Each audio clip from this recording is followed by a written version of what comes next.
이태원 참사 진상규명과 관련해 국회 차원에서는 국정조사를 실시하는 방향으로 가닥이 잡히고 있습니다.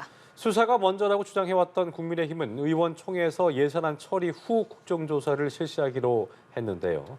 다만 그 시기와 대상 등에 대한 여야 협상이 관건으로 보입니다. 국회 연결해보죠. 최지숙 기자.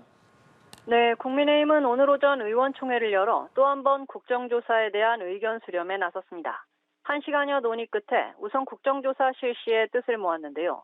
주호영 원내대표는 예산안 처리 후 국정조사를 실시하는 방안을 의총에서 승인받았다고 밝혔습니다.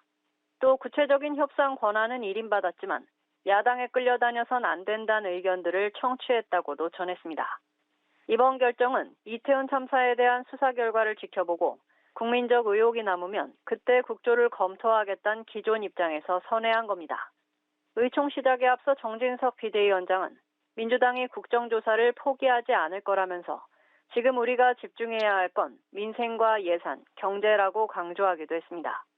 앞서 민주당 역시 여당이 국정조사를 받아들인다면 그 시기를 협의해 볼 수 있다는 가능성을 열어뒀습니다. 민주당도 오후 의원총회를 열어 소속 의원들의 총의를 수렴할 예정인데요. 여야 원내수 간 협의가 끝나는 대로 국회의장 주재 원내대표 회동이 이어질 가능성도 나옵니다. 다만 이대로 순조롭게 흘러갈진 미지수입니다. 국정조사의 내용과 기간, 특히 대통령실 포함 여부를 비롯한 대상을 놓고 여야 이견이 여전한데요.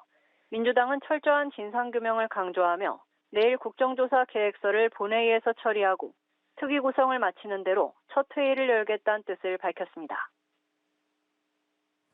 민주노총이 총파업을 선언하면서 정치권도 급파장을 주시하고 있는데 국민의힘은 화물연대에 엄중 경고했습니다. 관련 입장도 전해주시죠. 네, 화물연대가 당장 내일부터 무기한 총파업을 예고하면서 국민의힘은 엄정 대응 필요성을 강조했습니다.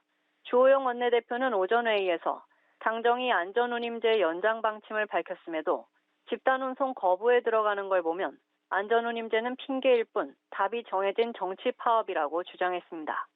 이어 파업 선언을 거두지 않고 그대로 단행한다면 불법 행위로 인한 법적 책임을 져야 할 거라고 강조했습니다. 이와 달리 더불어민주당은 공영방송 민영화 시도 문제를 앞세워 여권에 대한 공세를 이어갔습니다. 이재명 대표는 민생경제뿐 아니라 민주주의까지 위협받고 있다면서 전용기 탑승 배제와 출근길 문답 중단 등을 예로 들었습니다. 또 합리적인 의혹 제기마저 정치보복 수사의 대상이 되고 있다며 대통령실 심기를 거스르면 가만두지 않겠다는 겁박으로 헌정질서 파괴라고 비판했습니다. 지금까지 국회에서 전해드렸습니다.